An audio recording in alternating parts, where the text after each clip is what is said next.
The west of Ireland, with its rivers full of salmon, is a grand place to go fishing. Sinclair Yates has been trying to catch salmon for 3 days, but without success. He starts his journey home, travelling by train, which in the early years of the 20th century is an experience full of interest and surprises. People say there is no smoke without fire, but that was not true in the station waiting room where I had to wait for my train. There was certainly plenty of smoke, but the fire seemed quite dead. When I complained to the station master, he said that any chimney in the world would smoke in a southeasterly wind. He was, however, sympathetic, and took me to his own fire in his office, where the steam rose in clouds from my wet boots. We talked of politics and salmon fishing, and I had to confess that on my 3-day trip I had not caught a single fish. Before the signal for my train was received, I realised for the 100th time the wonderful individuality of the Irish mind and the importance of the personal element in Ireland. If you ask people for help, they will break rules, ignore official advice, make special arrangements, all just to please you. I found a seat in a carriage, and the train dragged itself noisily out of the station. A cold spring rain, the time was the middle of a most unseasonal April, poured down as we came into the open. I closed both windows and began to read my wife's letter again. Philippa often says I do not read her letters, and as I was now on my way to join her and my family in England, it seemed sensible to study again her latest letter of instructions. Such bad luck that you haven't caught any salmon. If the worst comes to the worst and you still haven't by the time you join us, couldn't you buy one? I hit my knee with my hand. I had forgotten about the damn fish. Philippa would say, "Sinclair, I was right. You don't read my letters, do you?" It's a pity she never learns from these frequent experiences. I don't mind being called a fool, but then I should be allowed to forget things as fools do. Without doubt, Philippa had written to Alice Harvey, whose house we were staying in for the next week, and told her that Sinclair would be only too delighted to bring her a salmon. And Alice Harvey, who was rich enough to find much enjoyment in saving money, would have already planned the meal down to the last fish bone. Anxiously thinking about this, I travelled through the rain. About every 6 miles we stopped at a station. At one, the only event was that the station master presented a newspaper to the guard. At the next, the guard read aloud some interesting facts from it to the driver. The personal element was strong on this line of the Munster and Connacht Railway. Routine, hated by all artistic minds, was disguised by conversation. According to the timetable, we were supposed to spend 10 minutes at Carrick Station, but it was 15 before all the market people on the platform had climbed onto the train. Finally, the window of the carriage next to mine was thrown open, and an angry English voice asked how much longer the train was going to wait.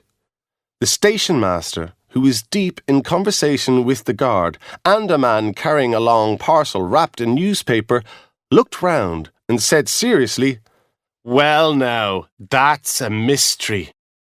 The man with the parcel turned away and studied an advertisement, his shoulders shaking. The guard put his hand over his mouth. The voice, even angrier now, demanded the earliest time its owner could get to Belfast. "You'll be asking me next when I take me breakfast," replied the station master calmly. The window closed with a bang, and the man on the platform dropped his parcel, which fell to the ground. "Oh, me fish!" cried the man, carefully picking up a remarkably handsome salmon that had slipped out of its wrapping. Suddenly, I had a bright idea. I opened my window and called to the station master. "Excuse me, would your friend sell me that salmon?" There was a moment's lively discussion, and the station master replied, "I'm sorry, sir. He's only just bought it, in this little delay we have. But why don't you run down and get one for yourself? There are 6 or 7 of them down at Coffee's, selling cheap. There'll be time enough. We're waiting for the mail train to pass through in the other direction, and it hasn't been signalled yet." I jumped from the carriage and ran out of the station at top speed, followed by a shout from the guard that he wouldn't forget me. Congratulating myself on the influence of the personal element, I hurried through the town. On my way, I met a red-faced, heated man carrying another salmon, who informed me there were still 3 or 4 fish at Coffee's and that he was running for the train himself. "Coffee's is the house with the boots in the window," he called after me. "She'll sell at 10p a pound if you're stiff with her." 10p a pound, I thought, at this time of year? That's good enough. I saw the boots in the window and rushed through a dark doorway. At that moment, I heard, horrifyingly near, the whistle of the approaching mail train. The fat woman who appeared from a back room understood the situation at once, and in one rapid movement picked up a large fish from the floor and threw a newspaper round it. "Weighs 8 pounds, she said. 10 shillings. I realised she was charging more than 10p a pound, but this was not the moment for stiffness. I pushed the coins into her fishy hand, took the salmon in my arms, and ran. Needless to say, it was uphill, and at the steepest point I heard another whistle and feared that the worst had happened.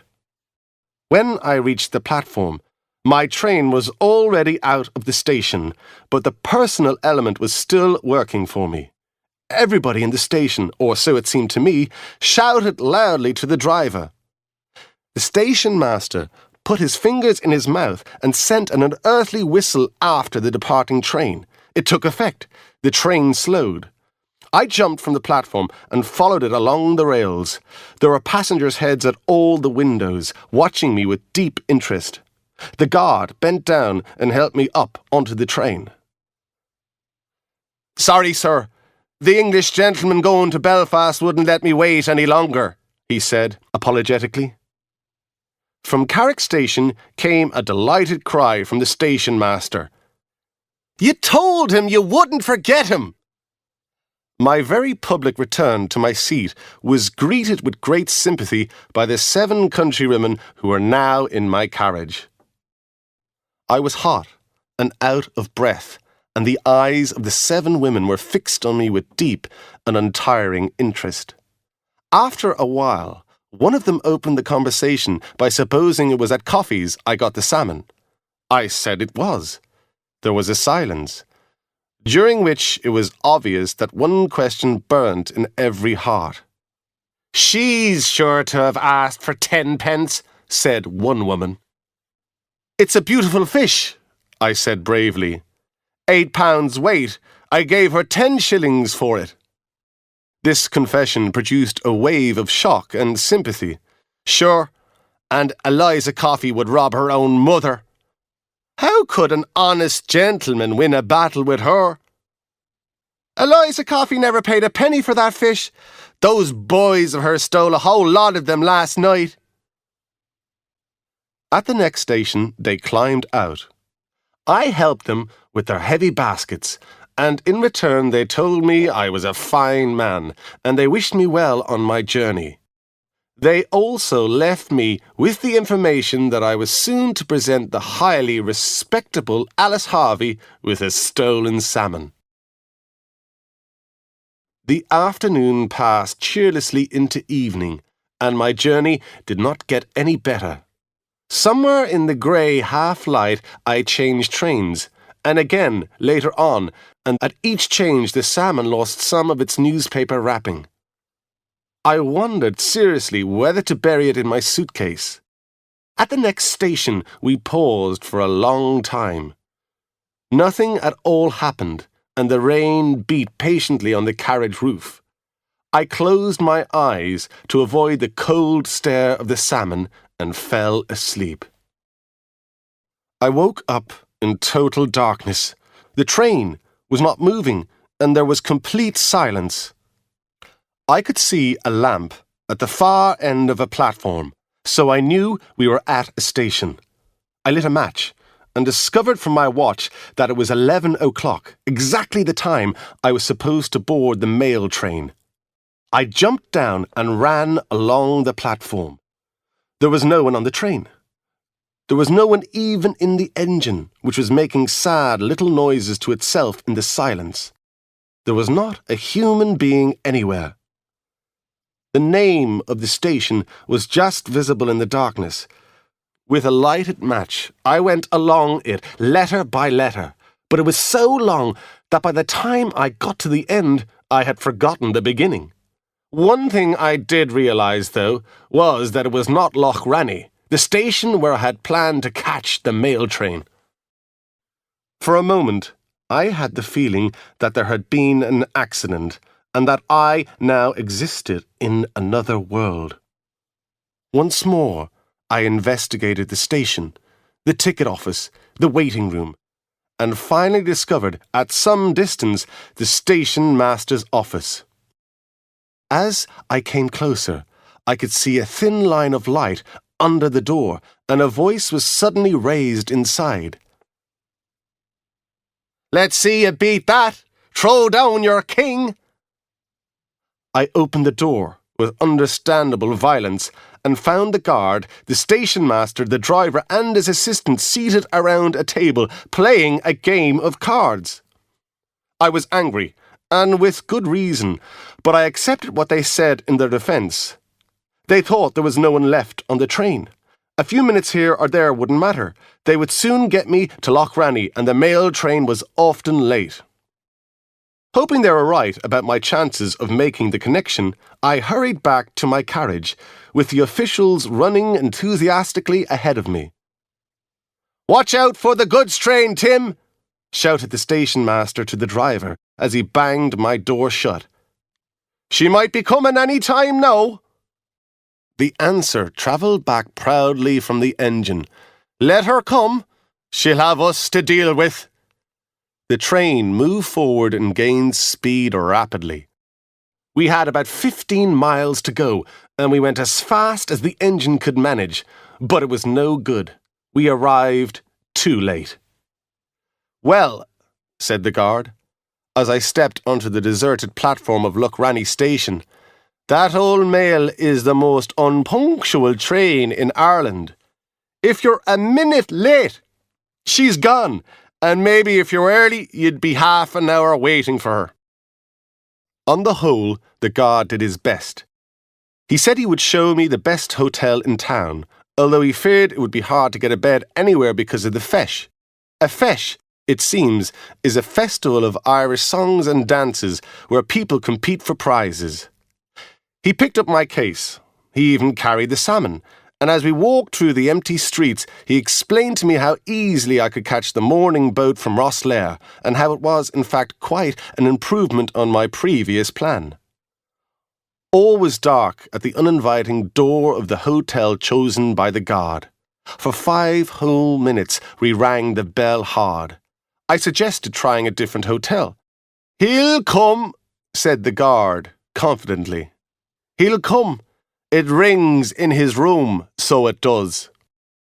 A boy, half awake, half dressed, opened the door. "There's not a bed here," he said, yawning, "nor anywhere in the town either." "I'll sit in the dining room till the time for the early train," I said. "To be sure, there's 5 beds in the dining room," he replied, "and there's mostly 2 people in every bed." His voice was firm, but he had a hesitating look in his eye. "What about the billiard room, Mike?" said the guard, helpfully. "We have blankets on the billiard table at this minute, and the man that won first prize for reels asleep on top of it." "Well, can't you put some blankets on the floor under it?" said the guard, putting my case and the salmon in the hall. To be sure, there's no better place in the house. Now I must go home before my wife thinks I'm dead and buried." His footsteps went lightly away down the empty street. "Nothing troubles him," said the boy, bitterly. And I realized that only the personal element stood between me and a sleepless night on a cold, wet station platform. It was in the dark of the early morning that I woke again to life and its troubles. A voice had woken me, the voice of the first prize for reels, descending through a pocket of the billiard table. "Excuse me, sir, are you going on the 5 o'clock train to Cork?" "No," I said crossly. "Well, if you were, you'd be late," said the voice. I received this useful information in annoyed silence and tried to wrap myself in a disappearing dream. "I'm going on the 6:30 myself," continued the voice, "and it's unknown to me how I'll put on me boots. You would not believe how me feet swelled up in me dancing shoes last night. Me feet are delicate like that, you see."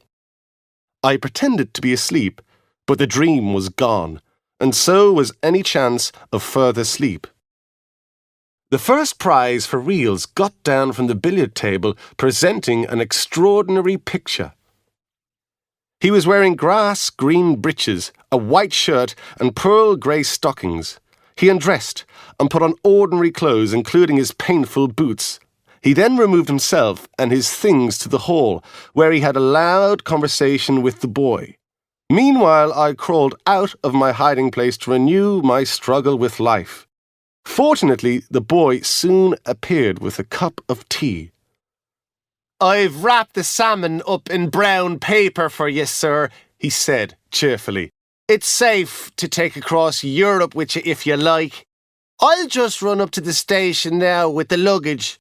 Would you mind carrying the fish yourself? It's on the table in the hall." My train went at 6:15. The boy had put my case in one of the many empty carriages and stayed with me, making pleasant conversation until the train departed. "I'm sorry you had a bad night, sir," he said, "and I must tell you, it was only that Jimmy Durkin, he's the first prize for real, sir, had taken a few drinks. If he'd been sober, I'd have put a gentleman like ye on the billiard table instead of him. He's a baker, you know, in the town of Limerick, and he's engaged to my sister. Well, any girl would be glad to marry him. He dances with a beautiful straight back and he makes grand bread." Here, the train started.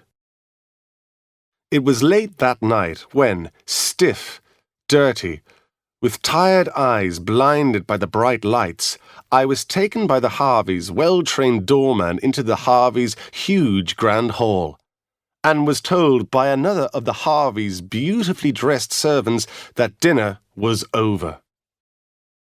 I was just hoping I could go quietly upstairs to avoid meeting anyone when a voice cried, "Here he is!" And Philippa, looking lovely in evening dress, came into the hall, followed by Alice Harvey and my niece, whose wedding party this was, and by all the usual relations who hate to miss anything that's going on before a wedding. "Is this a wedding present for me, Uncle Sinclair?" cried the future bride, in the middle of a flood of questions and sympathy. As she spoke, she eagerly took hold of the brown paper parcel that was still under my arm. "I advise you not to open it," I cried. "It's a salmon." The future bride gave a little scream of distaste, and without a moment's hesitation, threw it at her best friend, a girl standing near her. The best friend gave an answering scream and jumped to one side. The parcel that I had looked after with a mother's care across 2 countries and a stormy sea fell with a crash on the stone floor. Why did it crash? "A salmon?" cried Philippa, staring at the parcel. There was now a small pool around it, spreading over the floor. "But that's whiskey. Can't you smell it?" The servant came respectfully forward. He knelt down and cautiously picked pieces of a broken glass bottle out of the brown paper. The smell of whiskey became stronger. "I'm afraid the other things are ruined, sir," he said seriously, and pulled out of the parcel, one after the other, a very large pair of dancing shoes, 2 long grey stockings, and a pair of grass-green breeches. They were greeted with wild enthusiasm, in doubtless much the same way as when they shared the success of Mr. Jimmy Durkin at the Fesh, but Alice Harvey was not amused. "You know, dear," she said to Philippa afterwards, "I don't think it was very clever of dear Sinclair to take the wrong parcel. I had wanted that salmon."